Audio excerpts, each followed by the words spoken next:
Olá, mais uma vez nós estamos aqui para apresentar um programa que é feito do seu jeito, do nosso jeito, do jeito do Jonas. Para você entrar em contato conosco, jonasgrebe@ig.com.br, no Facebook do jeito do Jonas. Na minha página pessoal do Facebook é só escrever lá no ícone de busca Jonas Grebe. Você encontra a minha página, pede para ser aderido. Nós seremos amigos no Facebook, faça seu comentário, vamos bater um papo, vai ser muito gostoso receber você lá na minha página do Facebook. Esse programa tem transmissão simultânea pelo www.guarutv.com.br. Temos reprises também no canal 8 e no canal 22. Hoje, para me ajudar a fazer esse programa, eu convidei mais uma ilustre personalidade aqui da nossa cidade. É a primeira vez que eu recebo este convidado que já está se tornando meu amigo, o Ney da Adisa, que é muito conhecido na cidade. O nome dele, de verdade, é Valdinei Santos, mas ele é presidente da Adisa, que é a Associação dos Deficientes da Ilha de Santo Amaro, e sendo presidente da Adisa, ele incorporou ao nome e hoje ele é o Ney da Adisa. Tá certo, Ney? Tá certo, Jonas. Eu agradeço o convite. Espero colaborar um pouquinho aí com as informações necessárias do teu programa. É isso aí. Eu convidei o Ney para falar de vários assuntos, é claro, como nós fazemos com todos os convidados aqui. Mas tem um assunto que me incomoda, que é a questão de acessibilidade e acessibilidade geral, é óbvio, né? Mas principalmente no fórum ali da Rua Mário Ribeiro.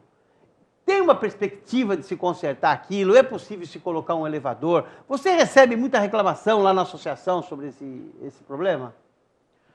Realmente, Jonas, é um assunto bastante polêmico, até porque em 2010, parece-me que o próprio promotor entrou com uma ação para poder tornar aquele prédio acessível e parece que foi se arrastando aí durante esse tempo. Acredito, até porque recebemos muitas reclamações, nós mesmos como porque a justiça não cumpre o que uma lei determina. Você vai recorrer a quem? A justiça? Mas a justiça não cumpre. Ali a gente tem todo esse problema desde quando ainda era o Paço Municipal, né? Era grande prefeitura. Como na época ainda era pouco discutido essa questão da acessibilidade, então quando veio o decreto 3298, aí de 2004, aí esse decreto ele veio falar de acessibilidade. Hoje nós temos o decreto 3298, hoje nós temos a lei de acessibilidade 10.098, de 2000, e essa lei ela obriga, ela dá prazo de 3 anos para todo o órgão público se adequar. E aquele passo, antigamente passo, hoje é uma vara da família, não é isso? Hoje é um fórum, é o fórum da Mário Ribeiro. Porque lá tem família, lá tem pequenas causas. Exatamente, ali é um péssimo exemplo, é um nítido exemplo de não acesso. Né? De uma falta de acessibilidade. De descaso de autoridades dentro de uma casa de leis. De leis, exatamente. E agora, esse ano, ano 2014, nós vamos estar bem atentos. Uma das questões que a gente vai abordar, saber como é que está, como que está o trâmite, né? Será esse fórum. É isso aí. Ô Ney, o que é a DISA? A DISA é uma Sabemos entidade. Que é a Associação de Deficientes de Santo Amaro, mas o que ela é no contexto? Você veja bem, Jonas, a gente ainda tem uma grande dificuldade de divulgar o que é a DISA. Daqui é a oportunidade. Oportunidade, claro. Eu agradeço demais, fico muito feliz, tá, Jonas? Obrigado mesmo por estar dando essa oportunidade para a gente estar falando um pouco. Fiquei muito honrado com o teu convite, tá? Espero que daqui para frente... Venha outras vezes, com certeza. Então, a DISA ela foi criada em 87 com o intuito de atuar na defesa de direitos das pessoas com deficiência. E com isso, ela oferece hoje isso que você vê. A gente acompanha aí algumas situações da falta de acesso, a gente briga pelos direitos das pessoas com deficiência, né? Nós temos aí várias situações que a gente corre atrás do BPC, né? Que é um benefício de prestação continuada. Então, ali, na verdade, na ADISA, é um local da onde você reivindica os seus direitos. Dali a gente encaminha para o poder público, seja para o município, seja para o Estado, seja do governo federal, ou seja, briga pelos direitos das pessoas com deficiência. Essa Paralimpíada, né? Chama-se Paralimpíadas, Paralimpíadas. Né? Paralimpíadas. É paralímpico. Não é, Isso. sempre falta uma vogal no meio, é paralímpico. O Guarujá tem representantes, tem gente no meio esportivo deficiente, tem algum apoio da DISA? Como é que funciona isso? Então, Jonas, a DISA, ela foi a primeira entidade lá em 2000, 2002, na verdade eu não ainda... Começo não da década. Parte, começo da década. A DISA foi a primeira a montar um time, a primeira entidade filantrópica a montar uma equipe de basquete sobre rodas. Hoje o nosso forte do Guarujá, de representatividade do Guarujá, é o basquete sobre rodas. E com isso, nós ganhamos 5 cadeiras. As cadeiras são adaptadas para basquete? As cadeiras, ela é apropriada para o esporte adaptado. Ela é apropriada. Ela não tem dificuldade, dificilmente você vai ter uma lesão em cima dela, então ela é apropriada para isso. E quando ganhamos essa cadeira, nós ampliamos o nosso trabalho sobre o esporte. E quando foi em 2009, 2010, nós perdemos o nosso convênio que nós tínhamos com a prefeitura, e não adianta entidade nenhuma, Jonas, não só do Guarujá, de toda a região, falar que sobrevive sem dinheiro público, que não tem como, não tem como. E nesse meio termo que a gente perdeu esse convênio, nós paramos um pouco essa nossa atividade. E com isso veio se instalar no Guarujá a PBS, que é uma entidade séria, é uma entidade que... O que é PBS? A PBS é uma entidade também filantrópica, que é uma associação Associação de Paralimpíada da Baixada Santista. Ok. Tá? E voltada ao esporte. Atua dentro do Guaibê. E com isso, o que a gente fez? A gente encaminhou esses nossos atletas para lá. Até porque o nosso trabalho começou a ficar muito amplo, né, na defesa dos direitos, e com isso a gente perdeu um pouco daquele foco do esporte. Tá, então, hoje então a DISA cuida dos direitos. Hoje a DISA cuida Seria quase uma associação dos direitos dos deficientes. Dos direitos do deficiente. Hoje nós temos além da dança adaptada na área da cultura, nós trabalhamos em cima de um quadro de currículos, né? Nós temos hoje um quadro de currículos, de cadastro de currículos de pessoas com deficiência, e batemos na porta daquela empresa, empresa, você tem que cumprir a cota, tem essa mão de obra aqui, então você precisa contratar. E aí a empresa é obrigada a contratar. Quantos por cento uma empresa é obrigada a contratar? A partir de quantos funcionários? A partir de 100 funcionários, 2%. A partir de 200 funcionários, 3%. A partir de 500, em cima, em diante, 5%. E quem é o deficiente? Qual é a deficiência que ele precisa ter para ser incluído como deficiente? Aí também tem uma questão que a gente questiona um pouco, tá, Jonas? Por exemplo, a lei fala que é deficiente, pronto. Se você tem agora uma unha, você passa a não ter essa unha, você passou a ser um deficiente. A gente discorda um pouquinho. Até porque, até nessas vagas de deficiente, a gente vê, você tem um órgão que você distribui aquelas credenciais. Aí você vai distribuir, você tem uma credencial para distribuir, para dar para o deficiente. Você vai dar para um cadeirante ou para quem não tem uma unha? Quem que precisa mais de estacionar naquela vaga? É um cadeirante, né, que a gente se refere bastante, um cadeirante ou quem não tem uma unha. Então, hoje, todas as empresas têm que ter, logicamente, que tem que ter a sua medicina do trabalho, e aquele médico da medicina do trabalho tem que constatar, dentro da lei, se você é deficiente ou não. Aí você vai ter um atestado. Você vai ter um atestado junto com o NIT, né, com o CID. De repente a vaga está lá, o camarada vem, estaciona, sai andando, folgado. Aí você fala pra ele, pô, mas aí é pra deficiente. Aí o cara fala, não, mas ele é deficiente mental, esse cara é um xarope. Não. Por isso que hoje foi criada essa credencial nacional. Mas não pode acontecer isso, o cara não é deficiente mental, esse é um xarope. A gente sente até, viu, João? Pô, a gente às vezes critica, ou fala e tal, mas tem até uma certa pena, no bom sentido, dos guardas municipais, porque o cara chega ali e estaciona, ele não tem a credencial, só que de repente ele sai mancando. Aí ele vai embora. Aí volta sem mancar. Aí volta sem mancar. Ou então, ele é realmente uma pessoa com deficiência, mas não quis ter o trabalho de ir no órgão e tirar sua credencial. Então, de repente, o guarda passa ali, não vê uma credencial, o cara vai multar. É obrigado a multar. Aí ele multa, daqui a pouco o cara pensa, não, mas eu sou deficiente. Pô, mas espera aí, você não colocou aquela credencial no painel do seu carro. Como é que eu vou adivinhar que você é deficiente? Entendeu? Vou adivinhar que é idoso. Então, por isso que a gente, em 2009, a gente procurou aí a nova gestão da atual gestão, e tentou fazer uma campanha, juntar aí algumas empresas, né, fazer uma cartilha com a ajuda da mídia, para a gente orientar aquele povo, orientar a população, ô Jonas, da credencial, do BPC, de quem tem direito, quais são os serviços prestados pelas entidades, o que eu posso, como a Disa, te oferecer. De repente você tem um amigo que tem uma deficiência, está em casa numa depressão, mal sabe ele que na Disa nós temos alimentação, nós temos um psicólogo, nós temos um assistente social, nós temos uma dança adaptada, nós temos alguns passeios, nós temos currículos para... Ele tem muito de Essas pessoas da Disa são remuneradas ou são voluntários? Tudo voluntário. Não, desde quando nós perdemos aí... são voluntários. Só voluntariado. Mas, Ney, já 2 vezes você falou agora nesses minutos sobre perder o dinheiro público. O que aconteceu de verdade? É bom para você mostrar para a população. Jonas, às vezes eu sou bastante criticado, porque eu quando coloco uma coisa na minha cabeça, eu preciso de um tempo para refletir, ver se eu estou certo, se eu estou errado, porque eu também me autocorrijo. Só que assim, se falar que hoje a Disa não tem verba, que é porque prestação de contas ou alguma coisa errada, é mentira. Né? Se falar também que a Disa não passa por perseguição política, também é mentira. Né? Também é a pura verdade, ou seja, é a pura verdade. Hoje, a Disa sofre perseguição política. Não vou te dizer de quem, mas que hoje o que chega na Disa, haja visto?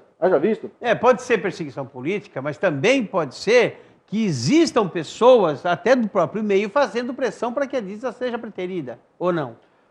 Então, eu só sei que nós fomos assim meio que colocados de lado. Mas qual foi a alegação?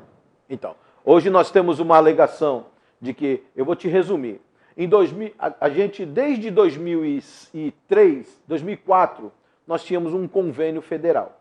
Esse convênio federal era passado R$ 1.800 na época, mês a mês, ano a ano.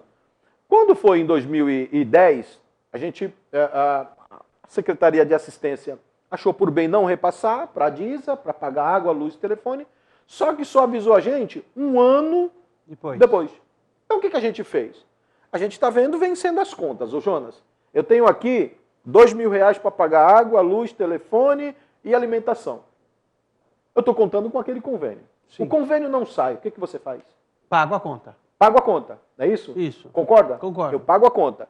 Então, pagamos a conta, prestamos a conta. Falou, contabilidade da prefeitura, o convênio tal não saiu, fizemos tal.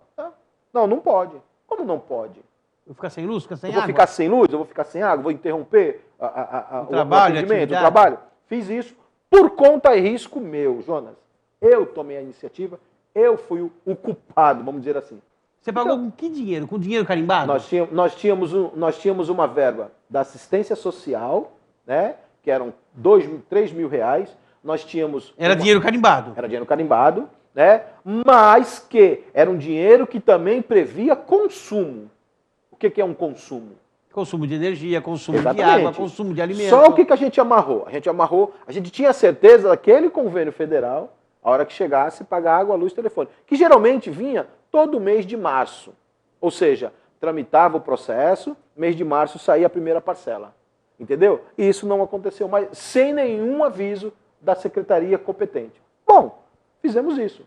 Passou um tempo, outro, e aí viemos as eleições, querido.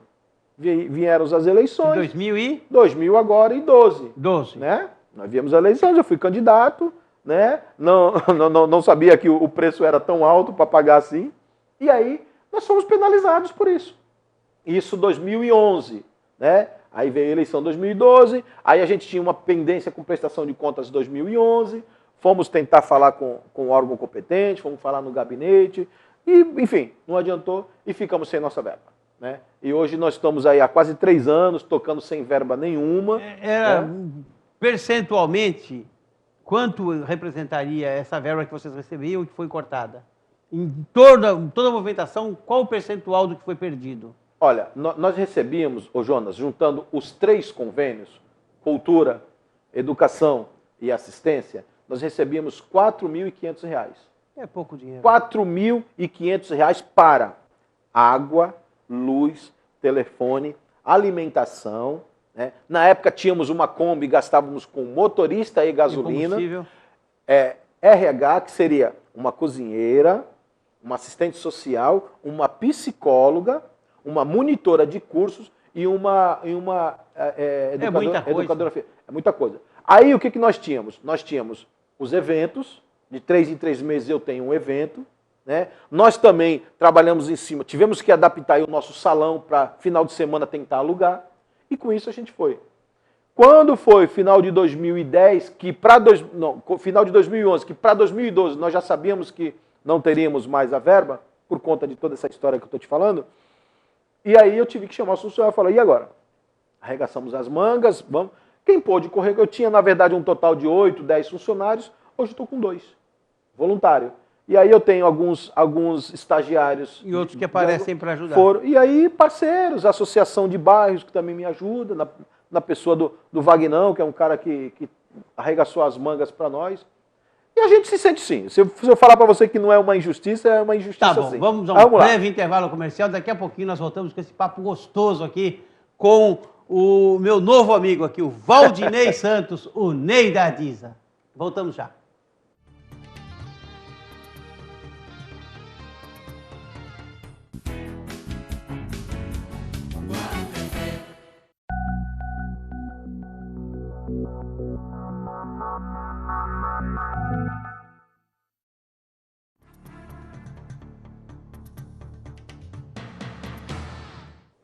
Estamos de volta para o segundo e último bloco do programa Do Jeito do Jonas, um programa que é feito do seu jeito, do nosso jeito, mas que é do jeito do Jonas. Para você entrar em contato conosco, jonasgrebe@ig.com.br ou no Facebook, Facebook/Do Jeito do Jonas. Minha página pessoal, Jonas Grebe, botou lá no ícone de busca, Jonas Grebe, você encontra, vai se tornar meu amigo no Facebook, vamos bater um papo, quero ouvir o seu comentário, vai ser muito bom tê-lo como nosso parceiro lá no Facebook.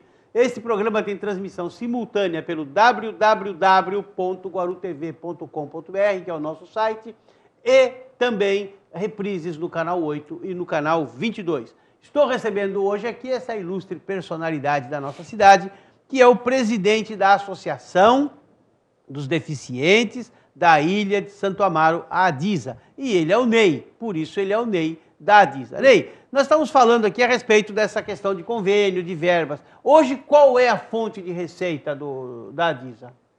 Fonte de receita da Adisa para 2014, nós temos agora, para essa semana, uma reunião com o deputado federal Márcio França. Vamos recorrer ao deputado, que sempre nos ajudou, que sempre olhou com carinho, e vamos tentar alguma coisa a nível de Estado, para tentar, se caso não dê certo, até por conta de um ano de eleição... Ano eleitoral, Copa do Mundo, Carnaval... Nós vamos tocar, Jonas, nós vamos tocar mais um ano com verbas de captação de recursos, com eventos, com doações, e principalmente com algumas verbas nossas mesmo, de captação através de aluguel do nosso salão. É o que a gente vai fazer. E vamos tentar esse ano aí legalizar o que tem de pendência, para 2015 ser um ano um pouquinho melhor para nós.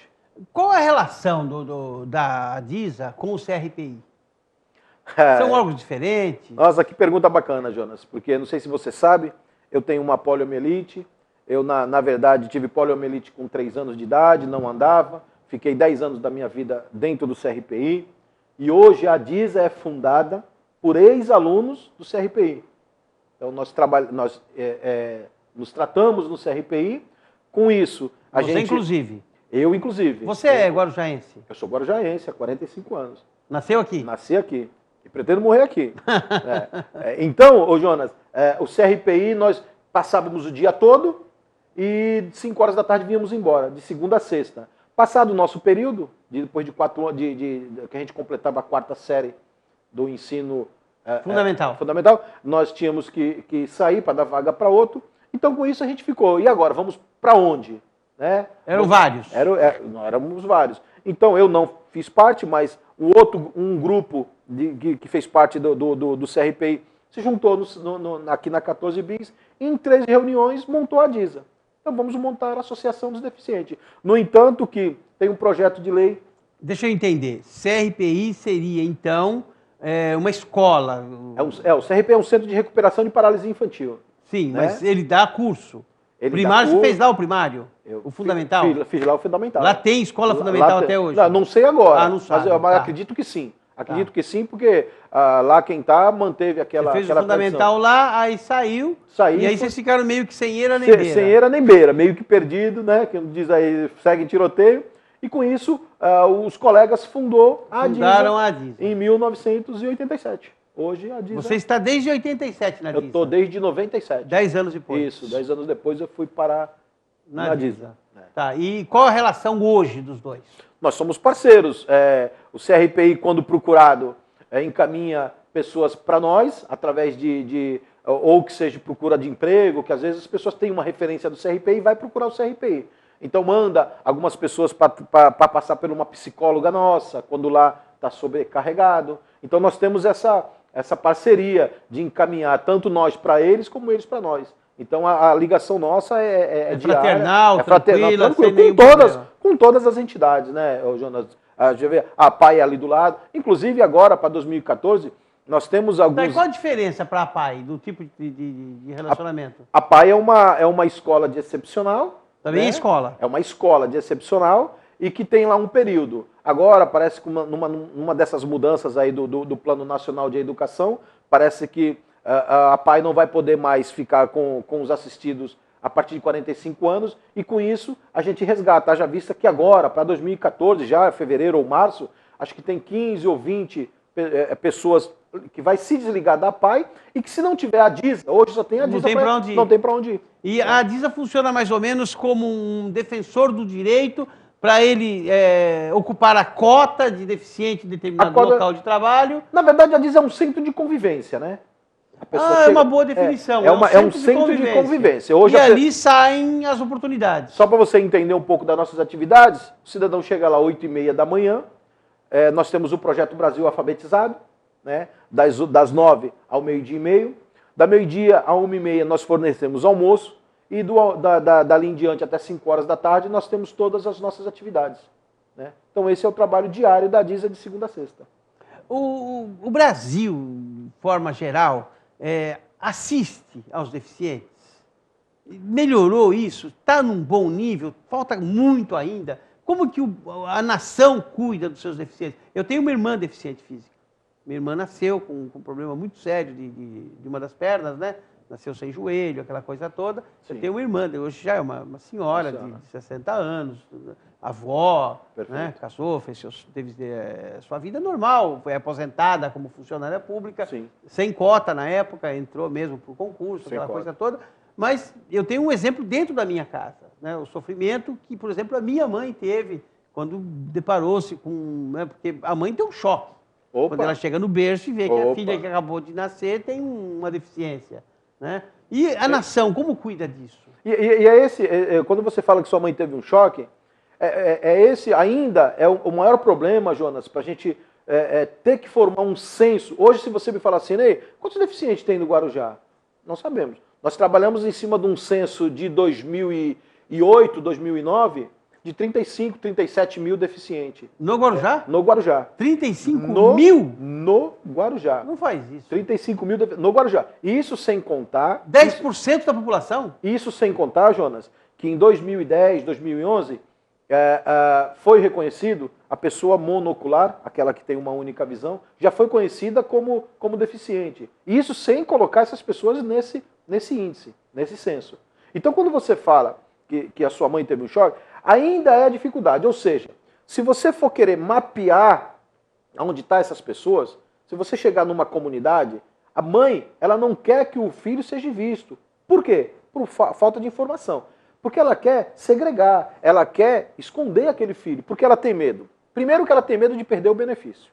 Ela acha que se ela colocar... Não existia isso naquela época. Não existia isso naquela época? Não. Então, não existia o benefício. Não. Né? Que o benefício é de 2004 para cá. O preconceito, sim. Sim, o preconceito, sim. Gente chegar na minha casa, por exemplo, eu era menino, mas eu lembro, chega assim, a senhora está em pecado, por isso que seu filho nasceu com deficiente. Isso é maldição de Deus. Olha e tal. só. Quem acolheu a minha mãe, a minha irmã, no caso, a Abigail, quem acolheu foi a Santa Casa de Misericórdia. Esse médico que hoje é ícone no mundo todo, chamado Soares Hungria, Esse médico era, na época, clínico na Santa Casa, Perfeito. de ortopedia, no pavilhão Fernandinho, que ainda existe, não sei se com a mesma qualidade.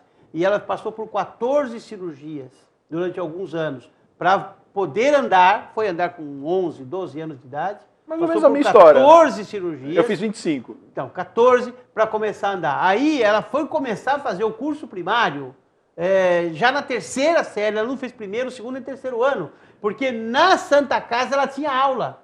Quando foi levada com 14 anos para a escola curricular, a diretora da escola viu que ela tinha conhecimento e falou, faz uma provinha aqui. Falou, você vai direto para o terceiro ano. Para o terceiro ano. Era. Aí fez o terceiro ano, fez o quarto ano, se formou, e aí fez o colegial e tal, arrumou emprego no Banespa na época, né? Na raça, na marra, não tinha cota de deficiente, não tinha nada. Disputou por igual. Disputou por igual. É isso que a gente quer. Entrou, exatamente, né? E aposentou lá, trabalhou até... Perfeito. Esse comentarista esportivo, Osmar de Oliveira, doutor Osmar de Oliveira, que hoje da Band. Foi médico do Corinthians, médico de São Paulo. Eu venho do futebol, né? A minha origem é futebol. Então, eu fui ao Osmar de Oliveira em uma ocasião e falei, doutor, eu preciso aposentar minha irmã. Aí ele falou, leva a minha irmã lá para eu consultar. Leva a sua irmã para eu consultar. Levei a Abigail lá, ele consultou e falou, não, a senhora não pode trabalhar mais, a senhora já está com a idade, a senhora está com a sua deficiência. Já tá com a e ele atestou a aposentadoria dela e ela é aposentada até hoje. Para você ter uma ideia, ô Jonas. Quantas pessoas boas que eu encontrei pelo caminho, hein? Olha só, aí você vê um pouco da minha história. Hoje é chamado de bullying, né? Antigamente, quando a gente... Contei uma história no bloco anterior sobre o CRPI.